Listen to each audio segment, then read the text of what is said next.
Buenas tardes. Hoy vamos a continuar con la biografía de Lacan de Rudinesco, Elizabeth, y nos habíamos quedado, a ver, voy a buscar el índice para ir viendo.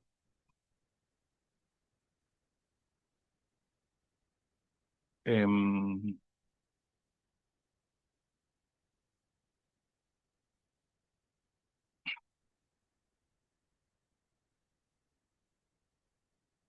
estábamos,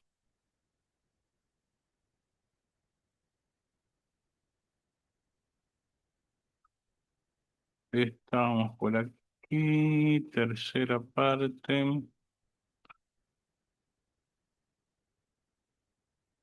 Eh, la escuela de la filosofía alrededor de Alexandre Coiré. Estábamos en la 137, página 137. Seguimos ahí, ¿no? En la escuela de la filosofía alrededor de Alexandre Coiré. Eh, y estamos ahí medio a la mitad del, de ese apartado, que corresponde a la tercera parte, que lleva por título La edad adulta. Em,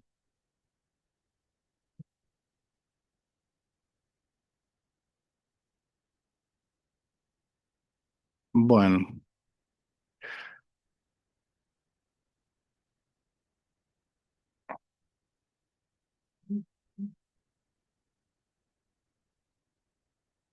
em,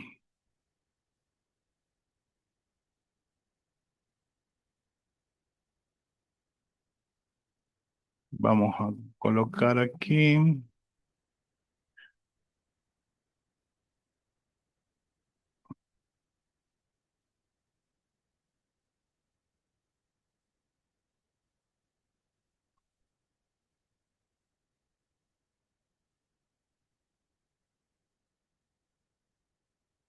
compartir, compartir. Ahí estamos. Bueno, pero ese tiempo dialéctico se construye a partir del porvenir, a la vez que queda inacabado, de donde, según Coiré, la contradicción del sistema hegeliano, em, entonces, ese tiempo dialéctico se construye a partir del porvenir, de donde, según Coiré, la contradicción del sistema hegeliano. Ahí él rastrea una contradicción y dice, dos puntos, el tiempo humano debe llegar a una forma de acabamiento sin el cual la filosofía de la historia no es pensable.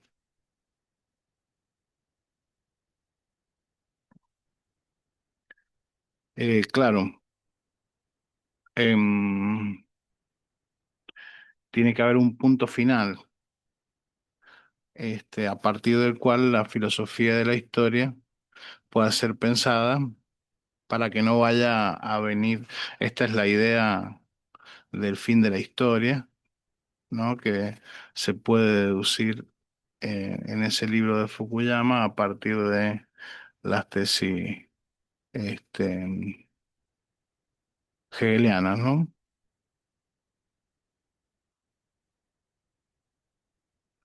Em, un punto, tiene que venir un punto final para poder, em, para que la filosofía de la historia sea pensable, porque ese punto final cerraría al sistema y le daría em, un propósito, una teleología, en función de la cual se analiza la filosofía de la historia, ¿no? O la historia de la filosofía. Dice, sin embargo, semejante acabamiento supone la anulación de la primacía del porvenir y del motor de la dialéctica de la historia.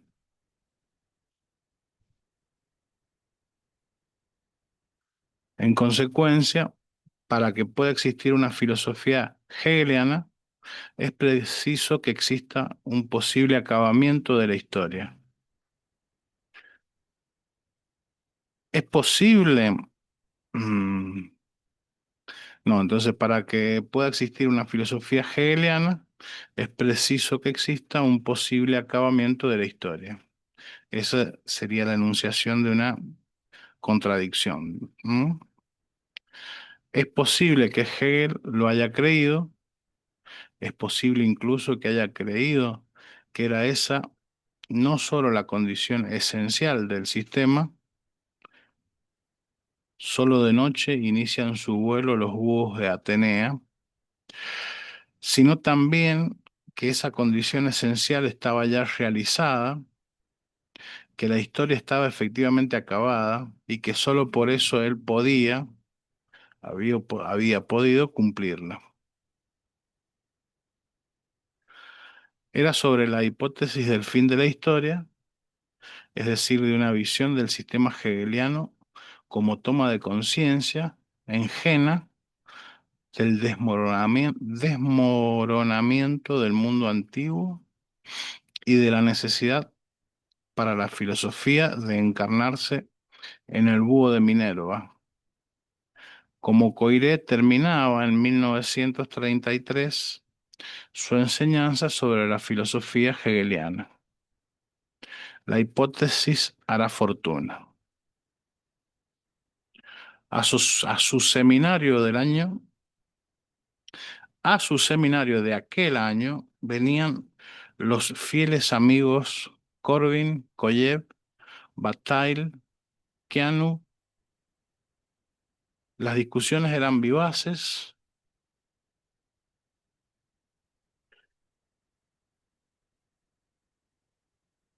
y se proseguían después con fructíferos intercambios en el café L'Harcourt, situado en la esquina de la plaza de la Sorbona y del Boulevard Saint-Michel.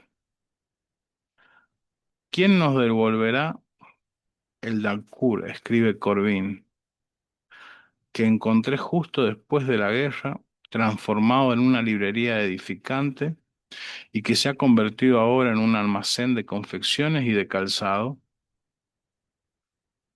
Fue en el Dacour donde se elaboró una parte de la filosofía francesa de la época.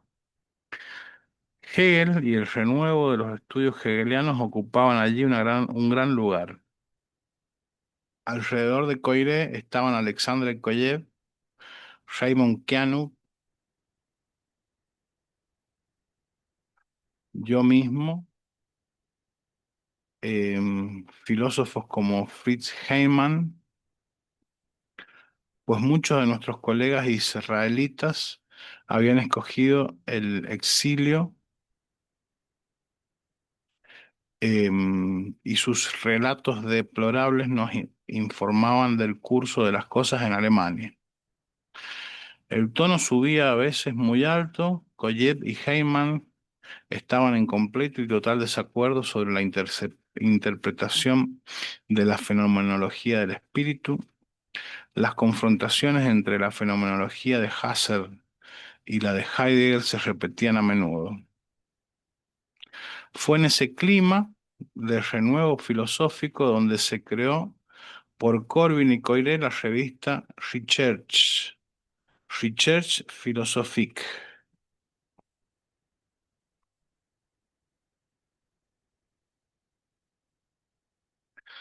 Sus entregas aparecerán hasta 1937. Henry Charles, pues, era su gozne obrero y el delicioso Albert Speyer ocupó en ella hasta su muerte prematura de 1934 las funciones de secretario de redacción. Nacido en Yassy, En Rumanía, en 1883, Speyer se había enrolado como voluntario en el ejército francés en 1914, antes de pasar con el número uno, 6 años más tarde, el examen de agregado de filosofía. Maestro de conferencias en Caen, apasionado por el descubrimiento freudiano, atrajo hacia la revista a todos los que, del lado del saber psiquiátrico y del movimiento psicoanalítico, se interesaban en la fenomenología. Eugene Minkowski, Edouard Bichon, Henri A. En cuanto a Jacques Lacan, participó en las reuniones del grupo a partir del 1933-34, cuando empezó a asistir al seminario de Koyev. Entre los colaboradores de la revista se encontraban los nombres de Georges Bataille, Georges Dumézil, Emmanuel Levinas, Pierre Klossowski, Roger Calois y Jean-Paul Sartre, que publicó allí en 1936 su primer gran texto filosófico, La trascendencia del ego. Em, Descripción fenomenológica. La trascendencia del ego, esbozo de una descripción fenomenológica.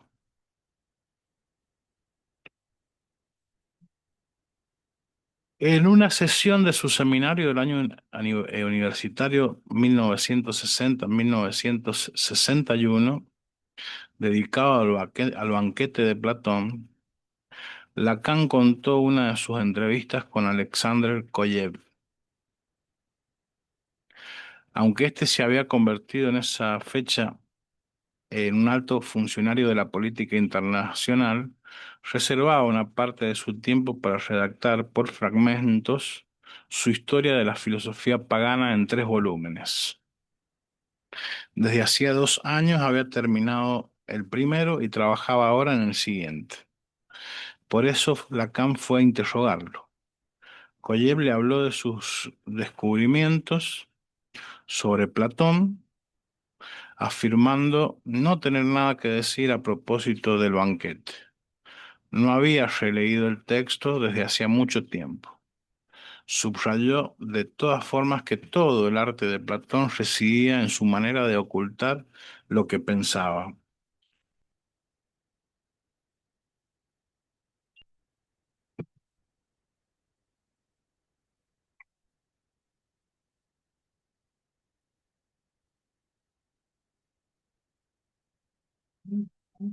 Todo el arte de Platón residía en su manera de ocultar lo que pensaba, tanto como en revelarlo. Evocaba así ante su interlocutor su propia manera de actuar filosófica. Un texto no es nunca sino la historia de su interpretación.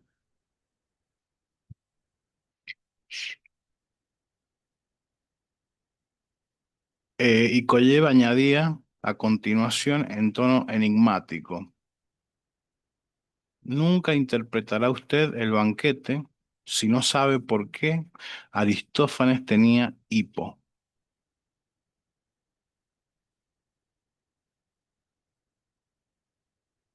Lacan se apresuró a informar de ese intercambio a sus oyentes, sin olvidar recordarle, como hizo muchas veces, que debía a Koyev el que lo hubiera iniciado en Hegel.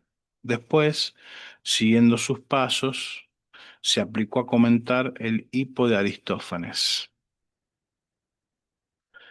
No era el único que había quedado cautivado durante 6 años por la palabra infatigable de aquel hombre, fuera de lo común, que hablaba perfectamente el francés y el alemán,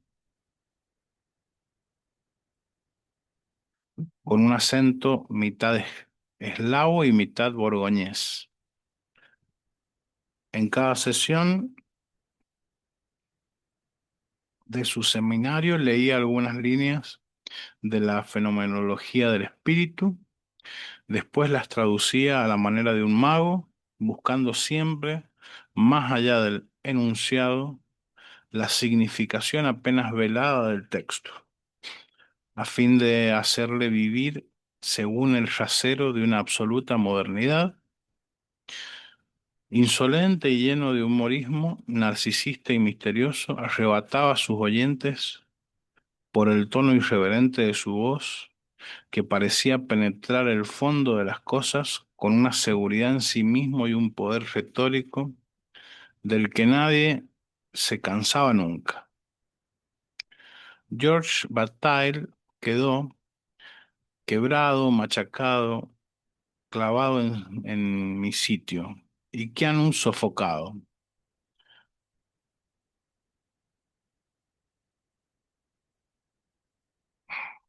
Nacido en Moscú en 1902, Alexandre Koyevnikov era sobrino de Vasily Kandinsky. Su abuelo paterno se había casado con la madre del pintor.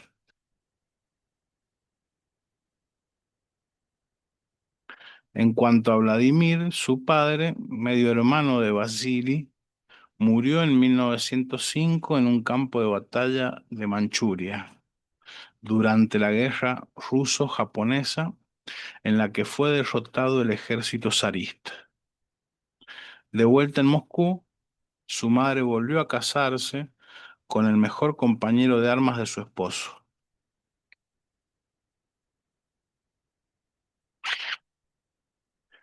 que será para su pequeño hijo un excelente padre.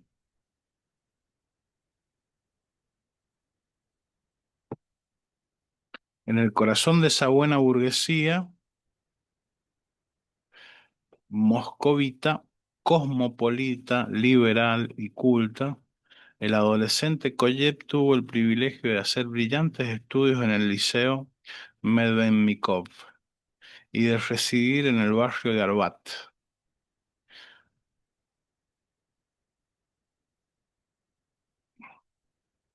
En enero de 1917, unos meses antes de la revolución, consignó en su diario filosófico sus pensamientos a propósito de la batalla de las Islas Arginusas. Se trataba de una reflexión sobre uno de los episodios famosos de la Guerra del Peloponeso que opuso Esparta, potencia terrestre, a Atenas, potencia marítima. La batalla tuvo lugar en 406 a.C. y vio el triunfo de los generales atenienses. Al regresar hacia su patria, estos tuvieron que enfrentarse a una espantosa tormenta que los obligó a echar al mar los cadáveres de los guerreros que traían a bordo para enterrarlos en el suelo natal, como lo exigían las leyes griegas. Gracias a ese lastrado, los generales pudieron, o sea, quitar ese lastre, ¿no? Los generales pudieron vencer la tempestad, pero a su regreso fueron juzgados y ejecutados por crimen de sacrilegio, puesto que los héroes muertos en el campo de honor no habían podido recibir sepultura. Me hace acordar a el estado de excepción eh, del que habla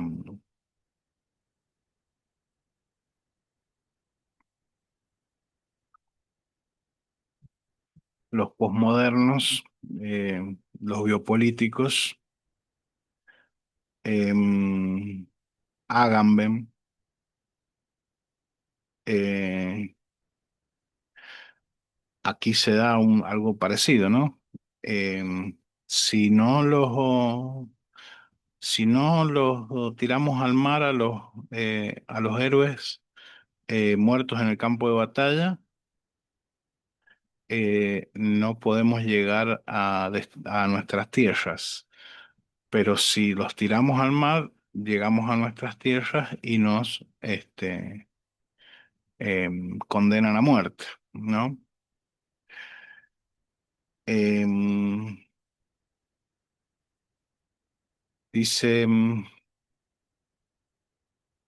así el ejército ateniense quedó decapitado en nombre de las leyes de la ciudad, lo cual acarreó la caída de la democracia y la instauración hasta 403 de la tiranía de los 30. Solo Sócrates se opuso a la condena de los generales, subrayando que estos habían tenido que escoger entre salvar la flota sacrificando a los muertos o naufragar con los muertos perdiendo la flota. En los dos casos, el crimen de no respetar la sepultura resultaba inevitable. En sus reflexiones, el joven Collet tomaba el partido de Sócrates sin adherirse al razonamiento socrático, sino en nombre de, de una ética de la existencia humana fundada en el reconocimiento de la no culpabilidad del sujeto respecto de sí mismo. Los generales no habían obrado en favor del crimen, sino que habían cometido un crimen por el bien colectivo. En consecuencia, había que absolverlos.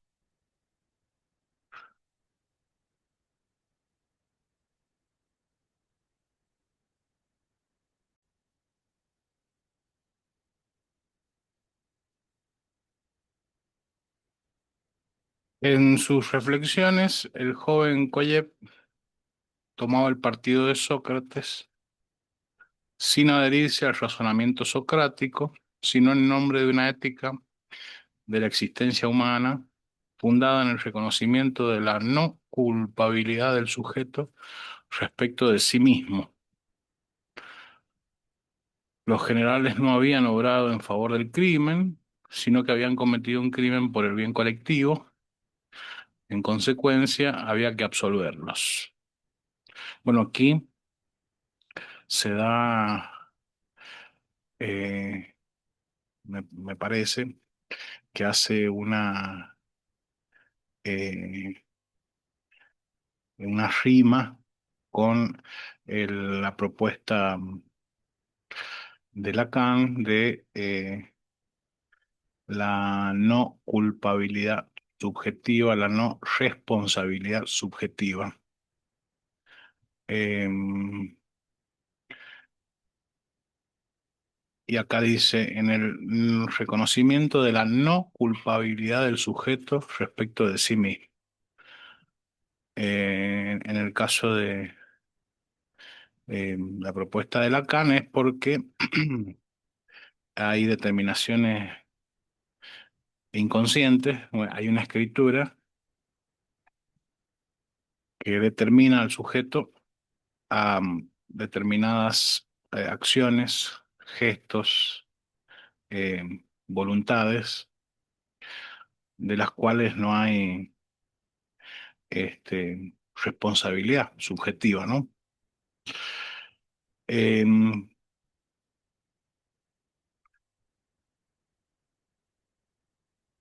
sigo leyendo. En la vida de aquel adolescente, las batallas, los crímenes, la muerte, la nada no eran solo temas de reflexión filosófica, fueron también los significantes característicos de una experiencia.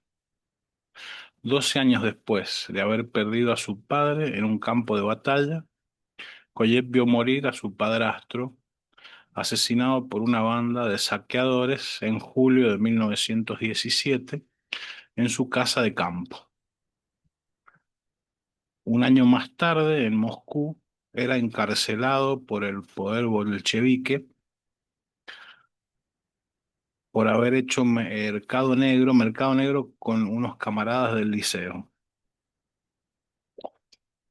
En su celda tomó entonces conciencia del advenimiento de algo esencial para la historia de la humanidad y se adhirió al comunismo. Sin embargo, como sus orígenes burgueses le prohibían proseguir los estudios, se exilió hacia Polonia con su amigo George Bitt y algunas joyas en el bolsillo, experimentando una gran tristeza de abandonar a su madre bien amada. En 1920, durante una noche de trabajo en la biblioteca de Varsovia, tuvo una revelación idéntica a la de Nietzsche eh, en Sis María. Mientras reflexionaba sobre las dos culturas, la de Oriente y la de Occidente,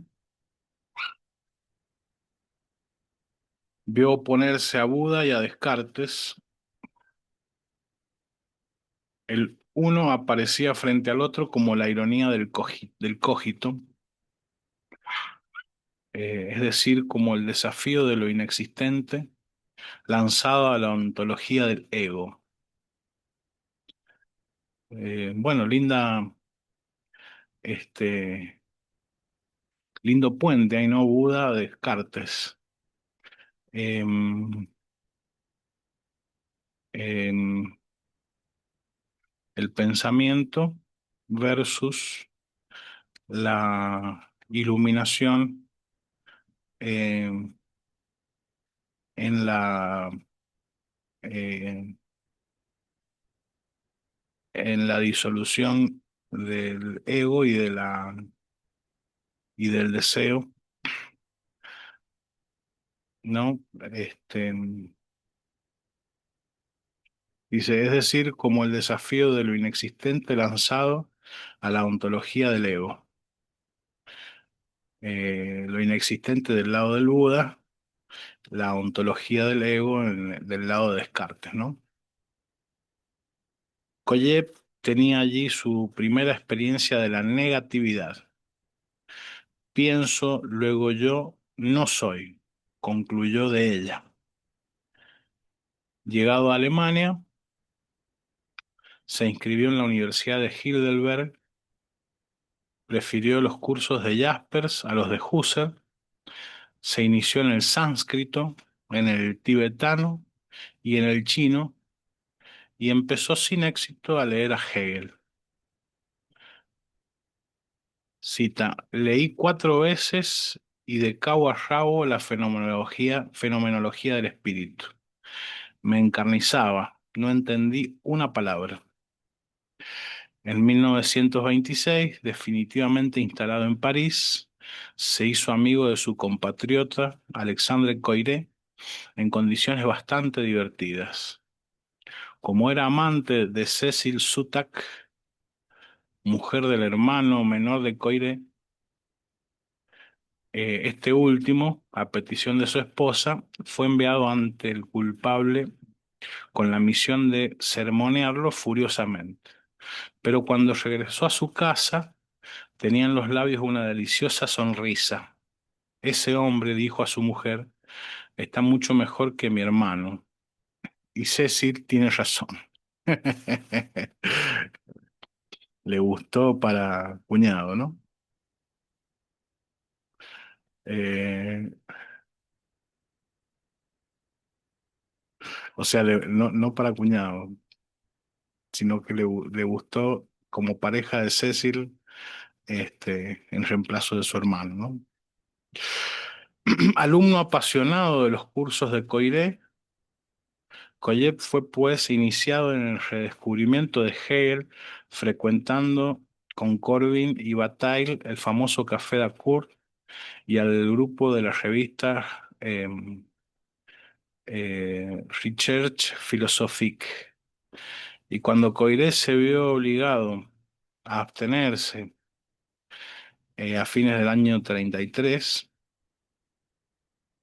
propuso a su amigo que se encargara de su suplencia, em, prosiguiendo su enseñanza sobre la filosofía religiosa de Hegel. El nombramiento fue aceptado por el ministerio y Koyev se pasó el verano de 1933 releyendo la fenomenología del espíritu y preparando aquel famoso seminario que iba a desarrollarse durante 6 años, todos los lunes a las 5:30 de la tarde, no sin prolongarse cada sesión con discusiones en el Café de Kurt, donde se reunían los oyentes de los dos eh, K, no son los Kirchner, ¿no? Koyev y Coiré, ¿no? A partir del año 1934 y 1935 y hasta 1937, Lacan estuvo inscrito en ese seminario en la lista de los oyentes asiduos. Koyev no tenía ni el genio filosófico ni el poder teórico de Coiré, pero poseía un don inimitable para traducir el discurso filosófico en una pintoresca epopeya de la aventura humana. Con él, cada concepto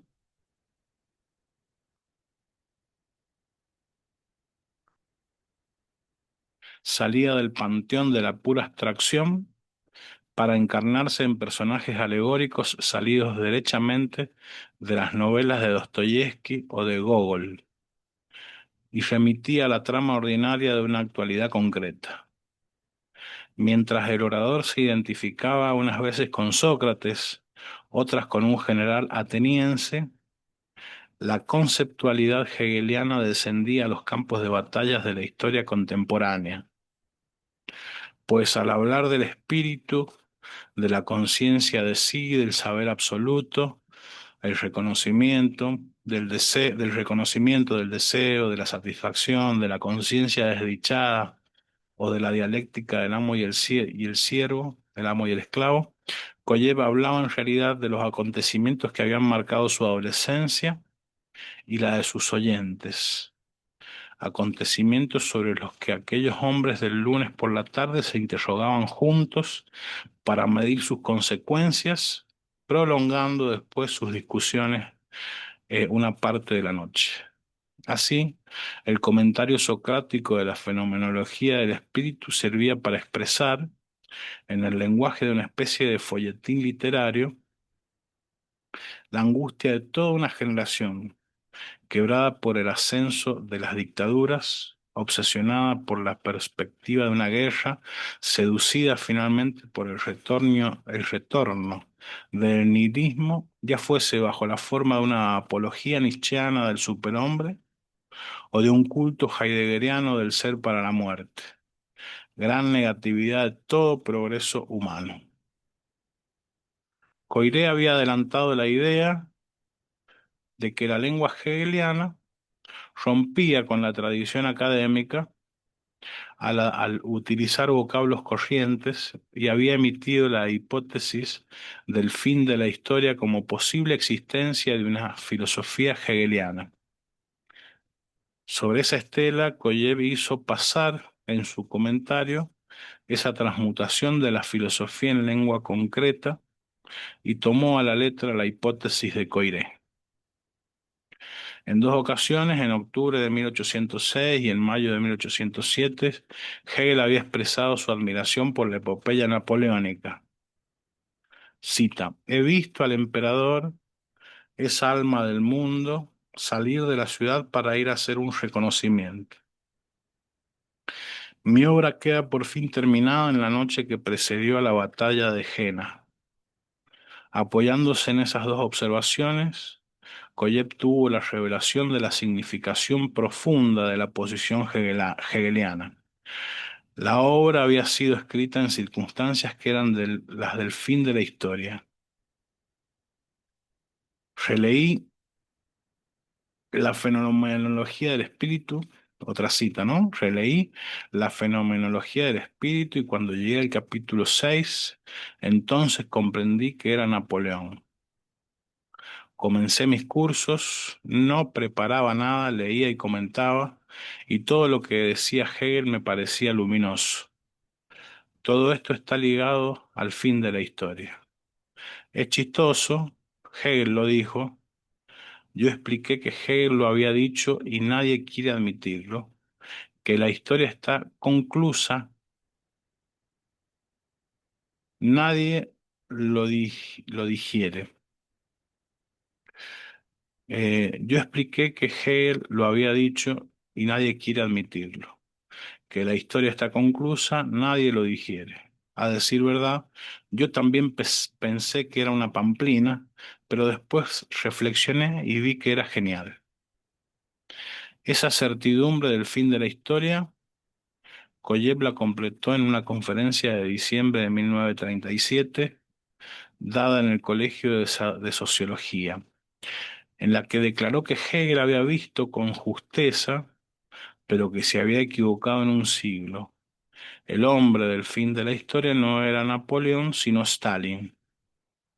Después de la Segunda Guerra Mundial, Koyev iba a cambiar otra vez de opinión. No, Hegel no se había equivocado. Había dado ciertamente la fecha exacta del fin de la historia, 1806. Hegel mostraba que el itinerario de la conciencia era un movimiento.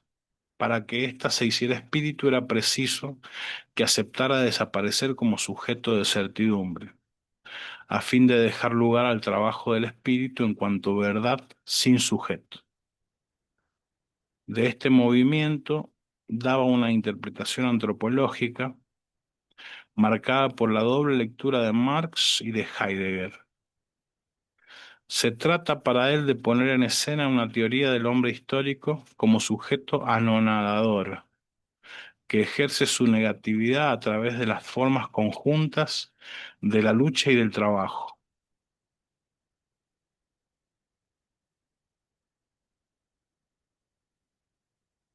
y de definirlo como sujeto de un deseo que su naturaleza misma condenaría a quedar insatisfecho. Cita, allí es donde estuvo toda la astucia de la posición de Collet, subraya Pierre Macherey. Logró vender bajo el nombre de Hegel el hijo que Marx habría podido hacerle a Heidegger.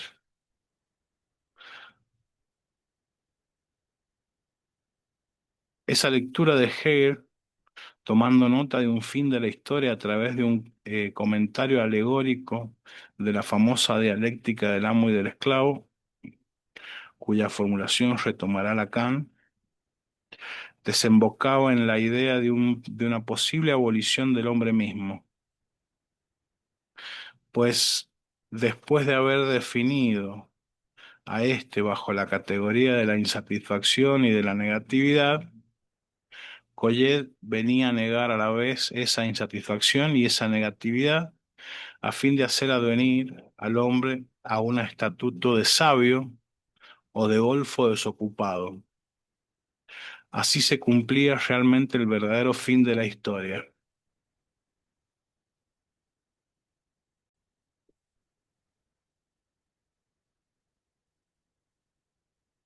Así se cumplía realmente el verdadero fin de la historia. El hombre había regresado a la nada de su animalidad y había aceptado el orden del mundo como tal, con sus príncipes y sus tiranos. En esta perspectiva, toda revolución se hacía imposible y el intelectual filósofo, el sabio, no tenía ya más elección que entre dos actitudes: o bien entrar en el anonimato y pasar a la acción al servicio del Estado, cosa que hará Koyev, o bien seguir soñando, cual la bella alma romántica en una revolución ya pasada. George Bataille rechazará el dilema, reprochando a Koyev que condenará a los intelectuales a una negatividad sin uso, dicho de otra manera, a la animalidad del sabio opondrá la fuerza extrema de una locura nietzscheana y de un terror sagrado capaces de subvertir una vez más el orden social. Eso será el Colegio de Sociología.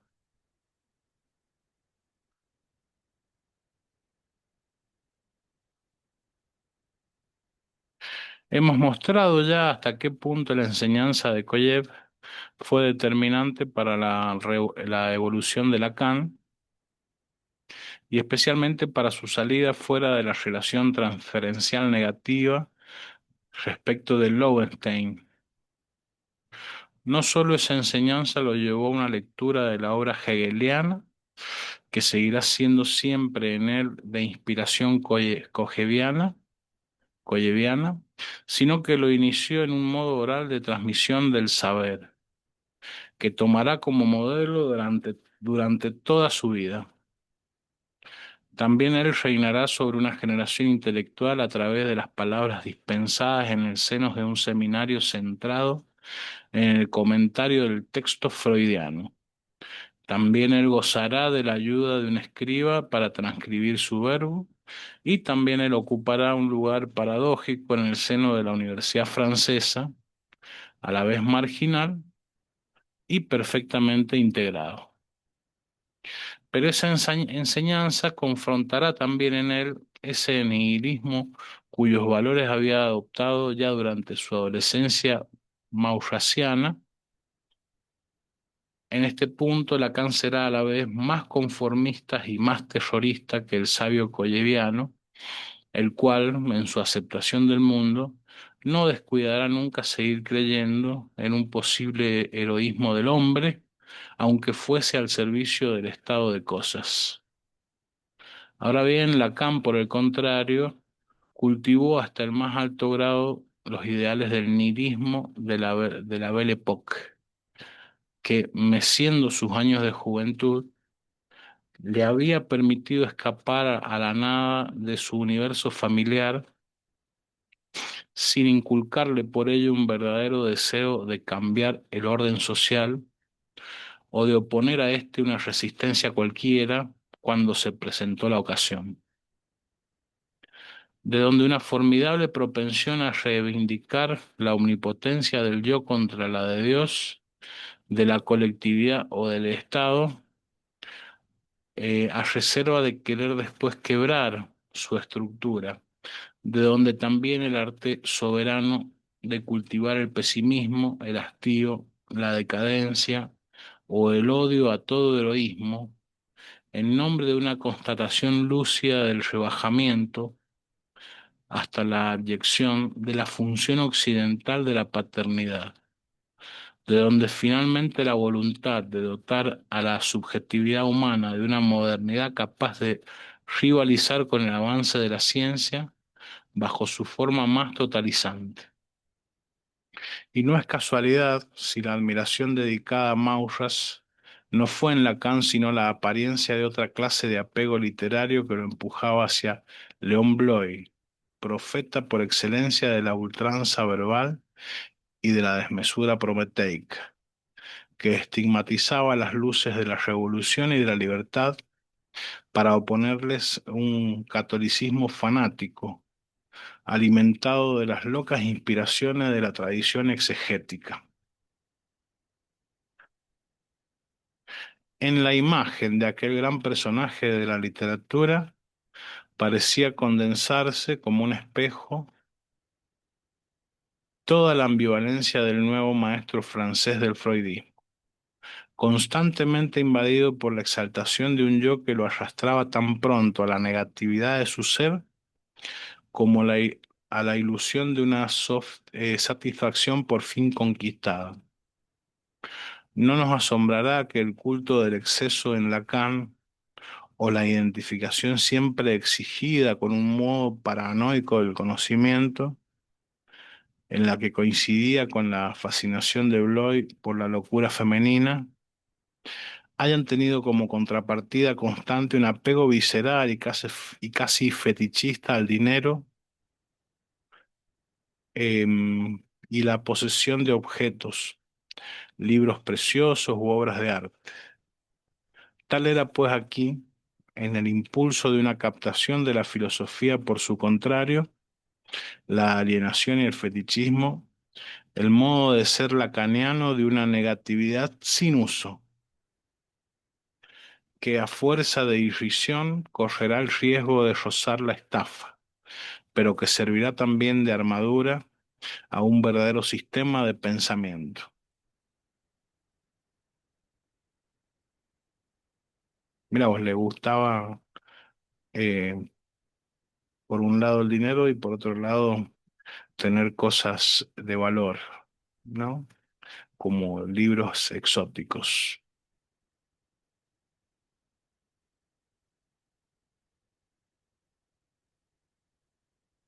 y obras de arte.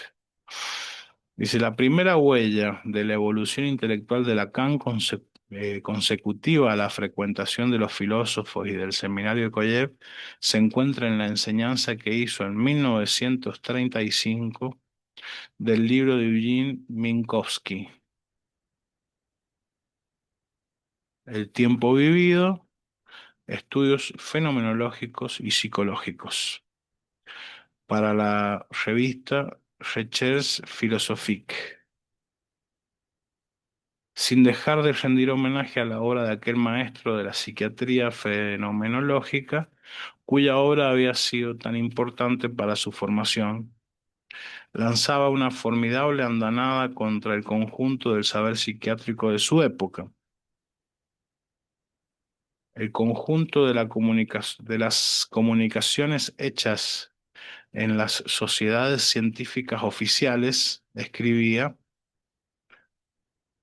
no ofrece otra cosa, en efecto, a quien esté obligado por su profesión desde hace ya numerosos años a una tan desesperante información, que la imagen más miserable de los estancamientos intelectuales. Su inanidad queda garantizada por la terminología que basta a los observadores para señalarla. Esa terminología corresponde enteramente a esa psicología de las facultades que, fijada en el academicismo cousineano, no ha quedado reducida por el atomismo asociacionista en ninguna de las abstracciones enteramente escolásticas, de donde esa verborragia sobre la imagen, la sensación, las alucinaciones, sobre el juicio, la interpretación, la inteligencia, etcétera, sobre la afectividad, finalmente, última de la lista, comodín durante un momento de una psiquiatría avanzada, que entró en ella el término más propicio para cierto número de escamoteos. Entonces, Lacan ahí despotricando contra la psiquiatría de su época, ¿no? Eh, la imagen más miserable de los estancamientos intelectuales, dice, ¿no? Lacan subrayaba después hasta qué punto Minkowski tenía razón al demostrar la fecundidad de los trabajos de Clermont, lo cual le permitía situarse él mismo en la continuación de la obra de ese maestro como el verdadero renovador del saber psiquiátrico de su época. Recordaba pues que él había aportado a ese campo una noción nueva, la de conocimiento paranoico.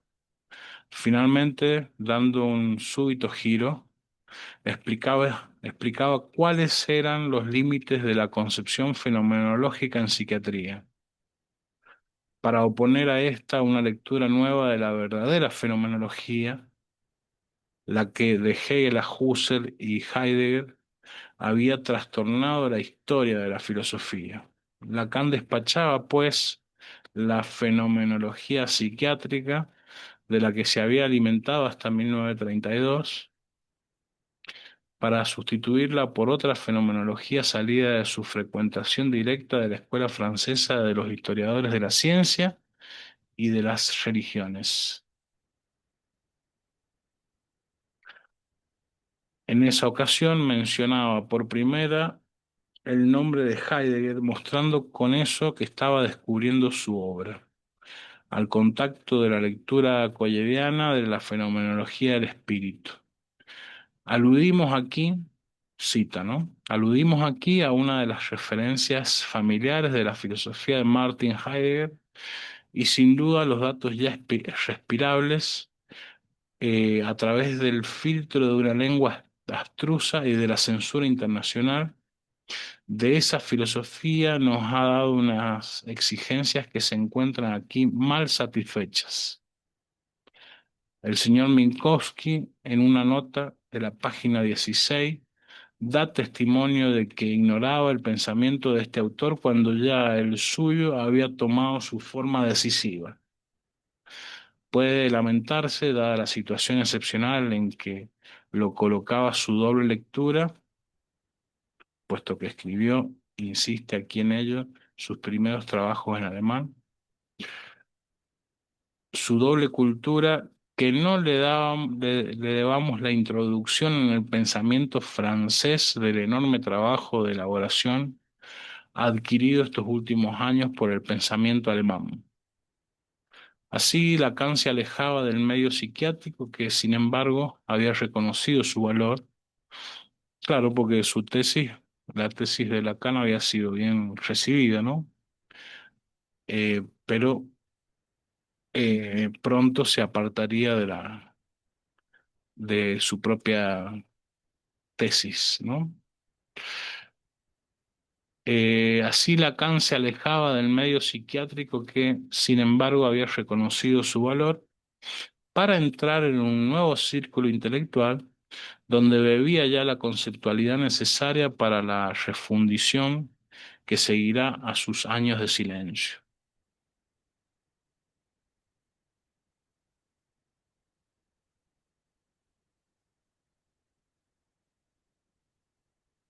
Una carta del 4 de mayo de 1935, enviada a Henry A., muestra por lo demás que las relaciones que mantenía con su mejor camarada en psiquiatría no fueron de lo más tranquilas en aquella época. Con seguridad, querido amigo, escribía, me sería agradable volver a ver florecer esos signos de un entendimiento que ha seguido siendo actual. Nuestra reunión periódica entre cuatro me parece incluso más y más oportuna. El 20 de julio de 1936, cuando Lacan preparaba la intervención sobre el estadio del espejo, que debía presentar a principios del mes de agosto en Maribat para su primera participación en un congreso de la IPA, Collet redactaba en ruso una nota extraña, probablemente destinada a su amigo Coiré. Hegel y Freud, ensayo de una confrontación interpretativa. Primero, la génesis de la conciencia de sí. El comienzo es urgente, pues debe estar escrito. Usted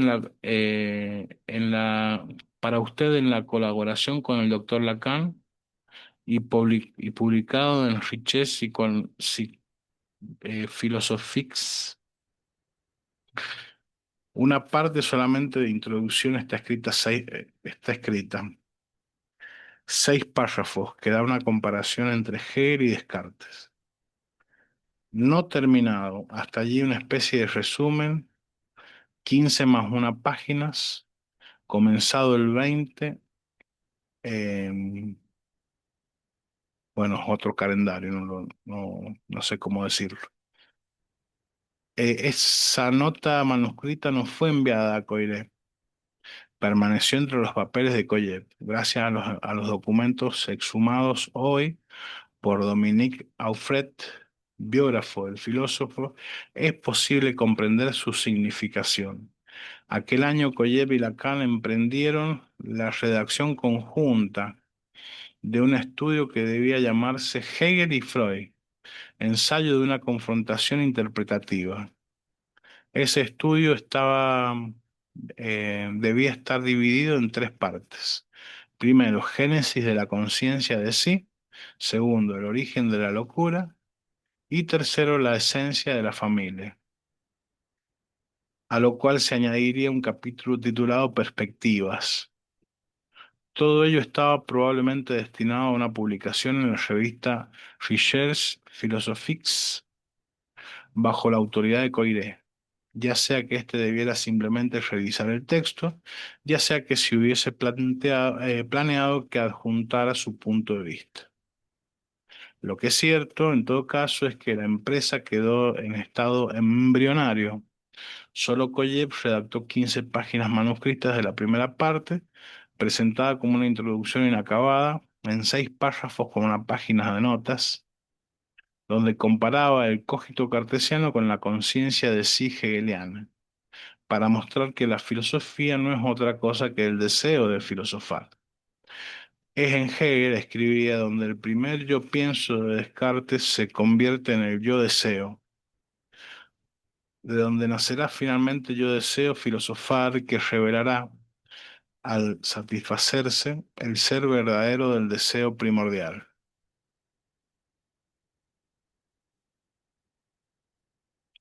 Y quiero simplemente indicar la tendencia general de esta introducción a la filosofía propiamente dicha, que es la fenomenología del espíritu de Hegel. Y creo que esa tendencia se manifiesta de manera particularmente clara en la sustitución del yo deseo, en lugar del yo pienso de Descartes. No hay que olvidar, sin embargo, que en el sistema de la filosofía cartesiana, el yo no se reduce al pensamiento, es decir, a la revelación adecuada del ser por la conciencia. El yo es también voluntad y es precisamente la voluntad la que es la fuente del error, es decir, es el hecho del yo voluntad el que implica la imperfección necesaria para la transformación de la filosofía en filosofar y el que desempeña también un papel análogo al que desempeña el yo deseo en el sistema hegeliano.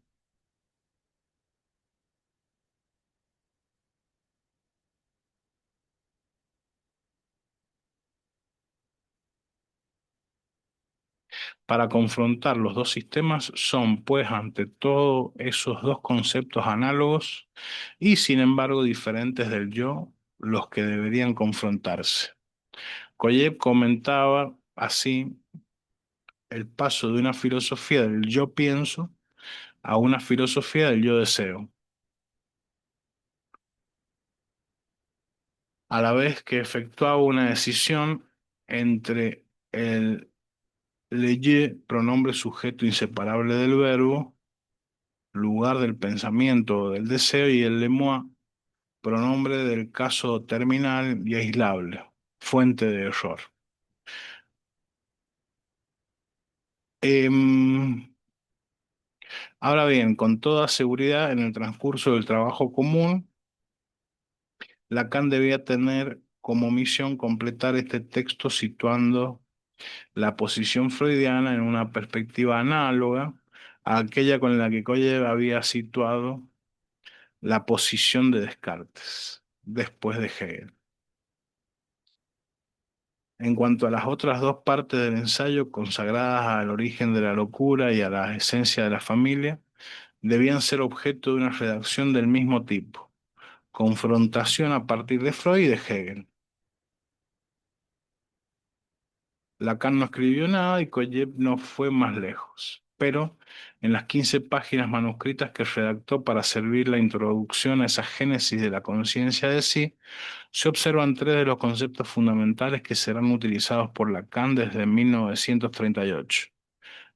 El yo como sujeto del deseo, el deseo como revelación de la verdad del ser, el yo, caso terminal, como lugar de ilusión y fuente de error. Estos tres conceptos volverán a encontrarse por lo demás mezclados con los dos temas del origen de la locura y de la esencia de la familia en todos los textos publicados por Lacan sobre el tema entre 1936 y 1949.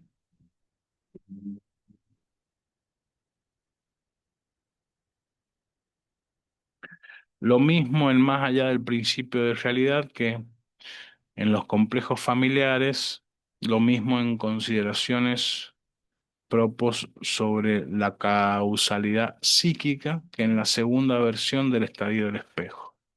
No resulta pues anodino saber que la segunda gran refundición teórica efectuada por Lacan, que lo llevó de una lectura ya freudiana de la psiquiatría a una lectura filosófica de la obra freudiana,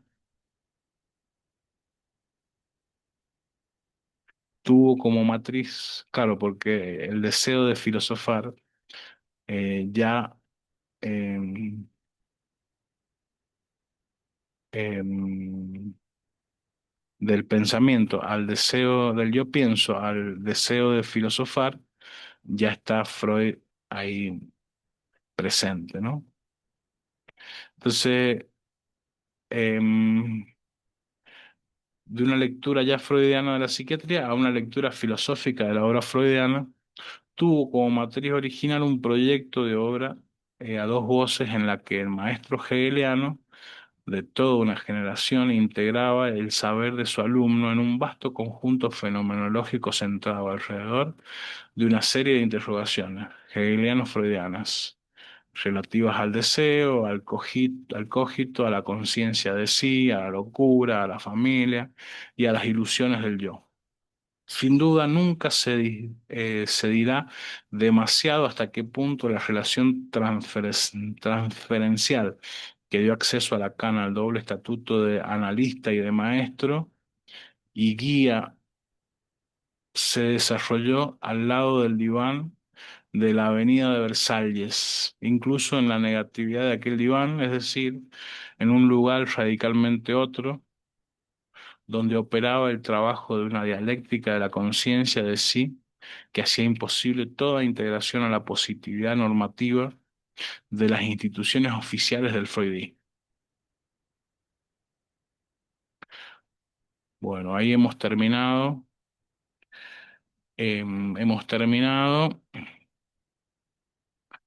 con el inciso la Escuela de Filosofía alrededor de Alexandre Coiré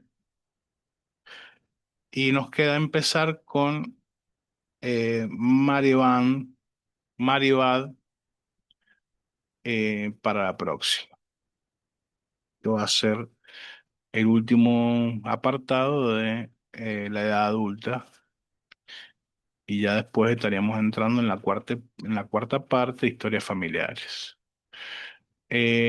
Bueno, em, vamos a dejar de compartir. Como tengo los pelos, bueno, como si me preocupara. Este, hasta aquí llegamos. Suscríbanse, den me gusta a los videos. Em, Así me ayudan a difundir. Ya llevamos 92 suscripciones. El primer hito que marca YouTube Studio es 500, o sea, tenemos que llegar a 500 suscripciones para que el canal empiece a estar monetizado, si mal no interpreto lo que dice YouTube. Así que bueno, muchas gracias, nos estamos viendo.